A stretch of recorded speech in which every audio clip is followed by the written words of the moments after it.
All right, everybody. I'm so happy to be here with our golf gurus. Say hello to our PGA Tour panel, DraftKings contributors Geoff, Ulrich, and Reid, Fowler. We're going to get into the updated odds for the Masters as we look ahead to the weekend rounds. Okay, we're going to talk about Justin Rose. He's plus 1,000. Okay, how do we feel about that? Just tell me, Reid.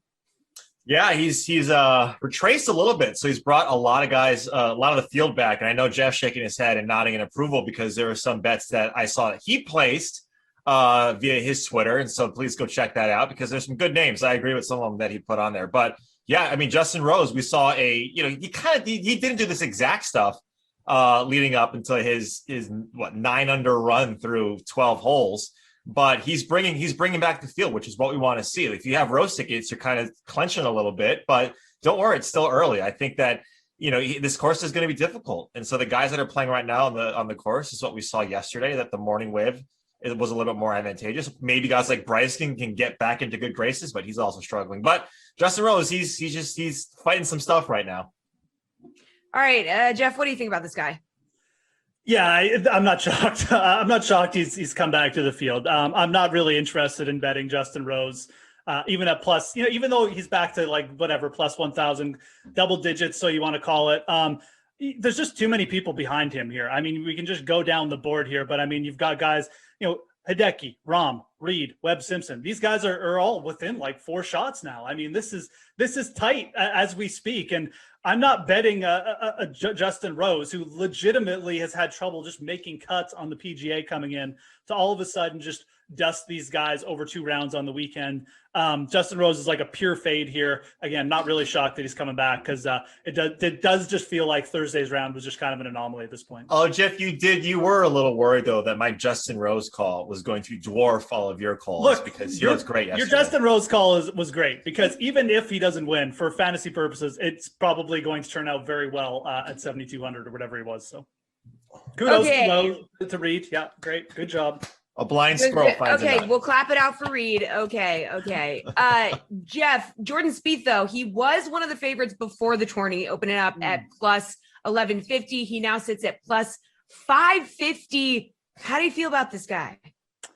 Honestly, the time to jump on Jordan Spieth was probably after round 1 finished and before round 2 started because he was still sitting at a decent price at that point, closer to like plus 1,000. At this point, he's the favorite now in the betting odds. Coming in with the great form. But again, I just go back. I mean, we've got so many guys that haven't teed off here.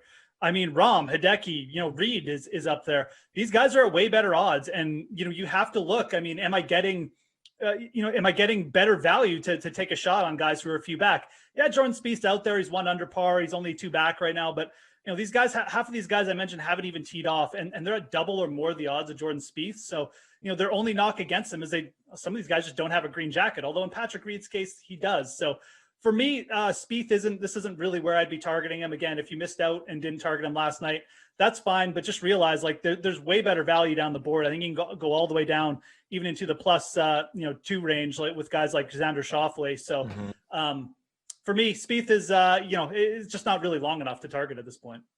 Reid, how do you feel about Spieth? Yeah, same. Maybe after his triple bogey was the time to get in on the Spieth train, right? Because exactly this is what he does. He goes, I think it was birdie, triple birdie. So I mean, it's that's what you need to do with guys is you can't buy right now. He's -2, so he's only 4 off or 2 off the lead, 3 off the lead. Which in a snap of an eye, Jordan Spieth could be leading this thing. So yeah, I'm with Geoff.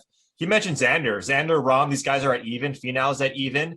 I think these guys are alive. Scotty Scheffler was at plus 8,000 to begin the round. Now he's back to plus 7,500. He's also right there as well. So that's the time to take a look at these guys is when the dust settles a little bit and they're back at even par or they just got bogey. That's when you look at the guys, not necessarily the guys that are trending like Spieth.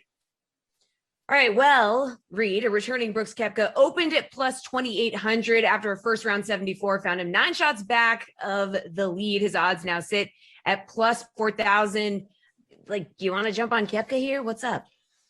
Not necessarily. I think a lot of adrenaline was coursing through that knee in the front 9. He looked good, right? I think he shot even par 36 on the front 9. And then we kind of saw him falter a little bit on the back 9.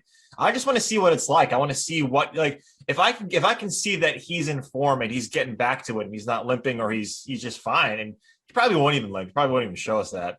There's a lot of question marks with him, and like, is plus 4,000 more value when there's question marks in him as opposed to a guy like Xander or Rahm or these other guys that are close to the lead that don't have those question marks, and you're getting them at half the odds, right? That's the equity that you need to, the value prop that you need to think about. I'd go to the latter with the guys that are a little bit closer because Brooks is a question mark. Surgery was just recently.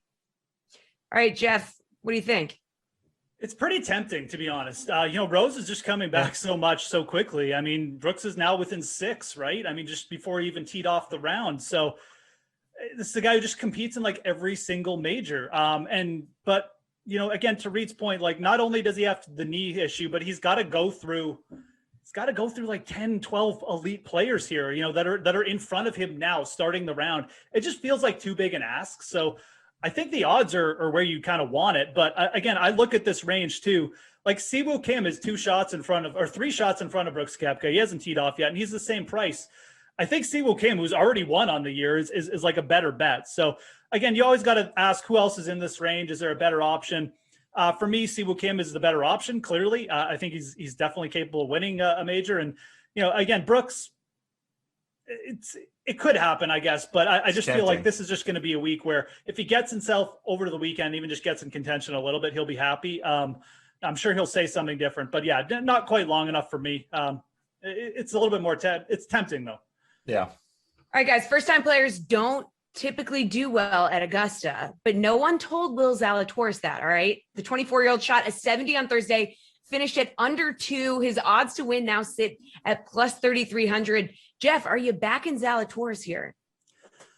Oh, another guy, you could make a pretty good case for it, but I've seen this event too many times. And even when guys like Zalatoris do get themselves in a good position on Sunday, it just doesn't turn out well for them. It's just so much pressure at once. And, I guess if there's anybody in this field, as a debutant that you say could do it, I mean, Zalatoris has shown that he has the type of game that eventually is going to compete consistently at majors. He's already got a T6 at the US Open. I'm still not really interested. Again, there's just too many other names that I'm are there. They have the experience. They've been coming in with good form. I go back to Schauffele again. I go down to even a guy like Paul Casey, a +1, who's not that far out of it, and Siwoo Kim. I would just rather bet guys who have that, more major championship experience, have more Masters experience. Zalatoris has the game, the similar type or even a better game than all these guys, but I'm just not going to go there.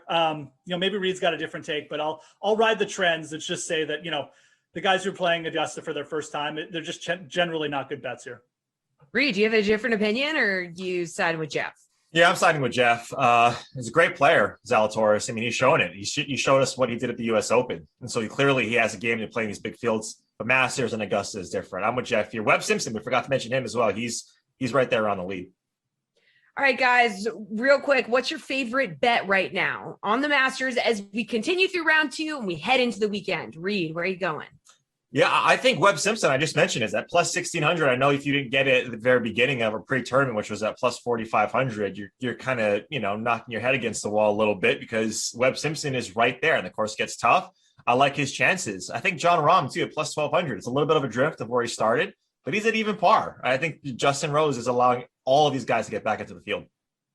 Geoff, what do you think? Favorite bet heading into the weekend? Yeah, we're on the same page here just in terms of what guys we want to target. These guys are, may have started 6 back, but like a guy like Webb Simpson at plus 1,400, that's perfectly fine. He's just a few shots back. He's in great position after the first round. Jon Rahm, you're basically getting at the same odds pre-event, and then now he's only 4 back. But the guy I want to target, and I think the best value, is Xander Schauffele. Plus 2,200. He's double the odds of Rahm. We've seen Schauffele come from back. All his wins have come from behind. All his wins have come from slow starts, and then he picks it up over the weekend. I think this is a fantastic spot for Xander Schauffele. If the conditions get tough, he's shown he's got the short game. He's got the experience at Augusta now. So plus 2,200. These are basically the odds we saw on Schauffele going off pre-event. He's only 4 back. I think he's in a great spot.